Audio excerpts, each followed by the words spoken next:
There's something I want to talk about today, and I need to say it clearly because lately I've been hearing a lot of people talk about leaving America, moving to another country where the US dollar stretches further, where you can buy a big house for nothing, where life feels more affordable. And I understand that. I understand the frustration. I understand feeling like you cannot make it here. But I need you to hear something from someone who actually came from somewhere else, someone who watched a teenager get shot, execution style, in the middle of the street in broad daylight because he stole a wallet because he was hungry. That was Haiti before I left. That was my childhood. And this is what I want to tell you about America.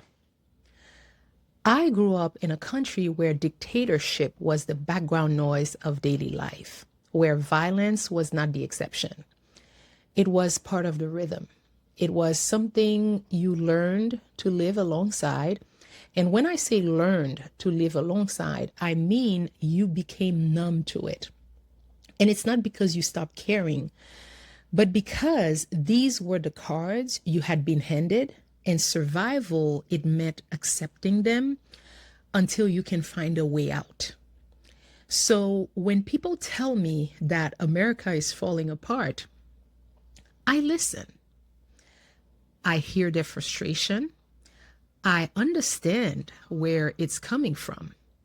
But then I think about what I left behind. And I think about what someone from my country would give to trade places with you. And they would do that in a heartbeat without thinking twice, without even bulging. In Haiti, over 60% of families cannot afford to send their children to school.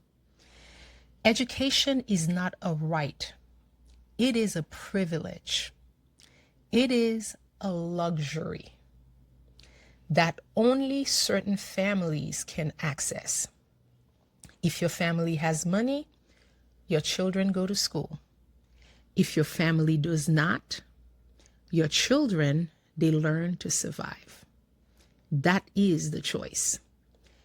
When I came to America, I discovered something called public school, free public school, high school that children can attend without their family paying a single dollar.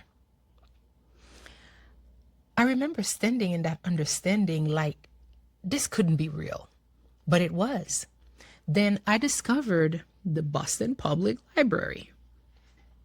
I walked in there for the first time and I stood completely still because if there was ever an image of what paradise looks like, that was it. Books. Books everywhere. More books than I had ever seen in my entire life in one building. And they were free to look at, to examine, to check out. Growing up in Haiti, I had access to two libraries. My school library, which was a Catholic school, and it had a limited number of books, and a French Institute library where you needed a membership card to enter. That was it.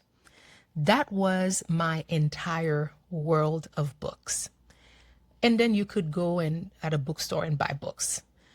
But when I walked into the Boston Public Library and I saw thousands of books, all available to anyone who walked through the door who get a free library card, I want you to understand what that felt like.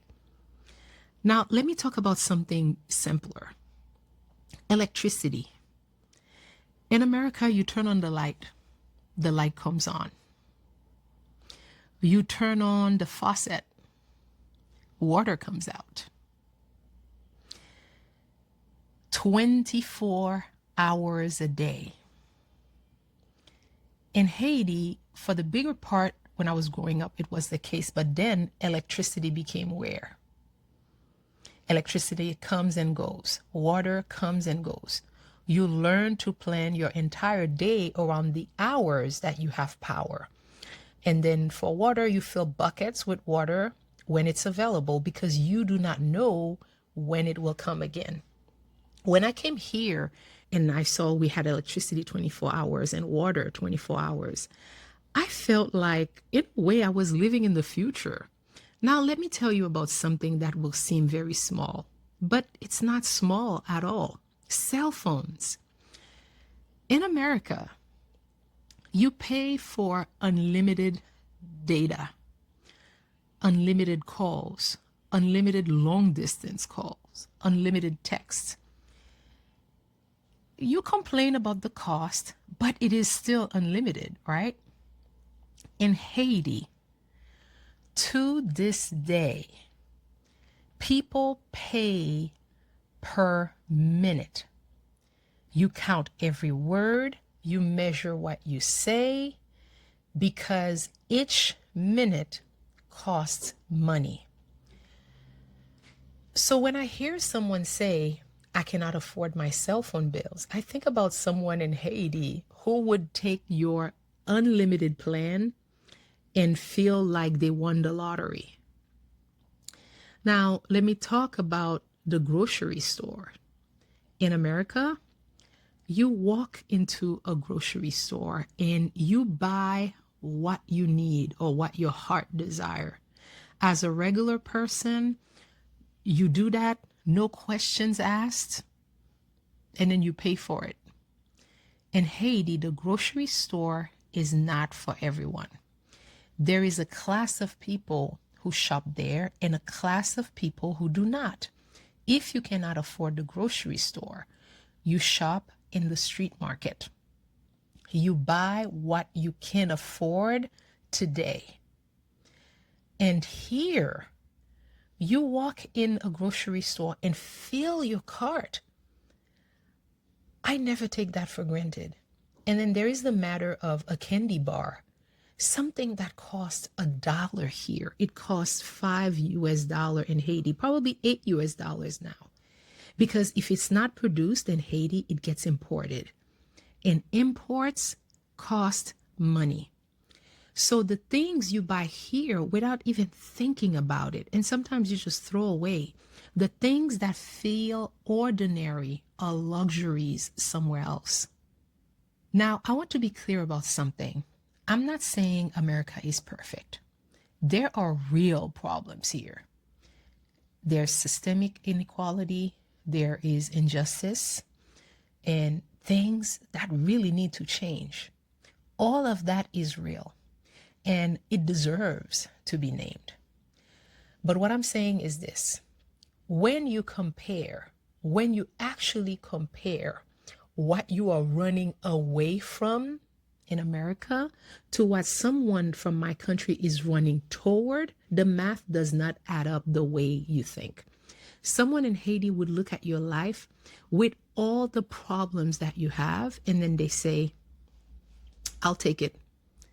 Let's swap life.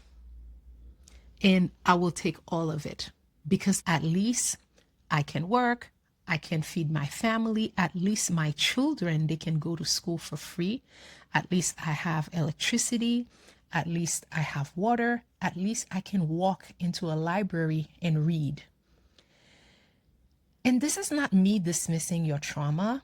This is not me saying your struggles here are not real. They are. What I'm saying is that perspective matters and gratitude matters. And remembering where you came from, it matters most of all. Now, this is what America taught me about starting over. It taught me to remember where I came from. It taught me never to take anything for granted. It taught me that what looks like the worst situation for you, it is a dream to someone else. And because of that, I practice an inventory every single year. I sit down and I remind myself, of what I left behind. And I also remind myself of what I have. I do this so that I never forget. I do this also to stay humble. I do this so I keep going, even in the hardest seasons.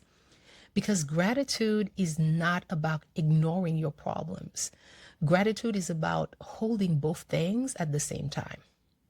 Yes, there are things that need to change here. Yes, there is a lot of work to be done. And also, I'm grateful to be here. I am grateful that my son has access to education.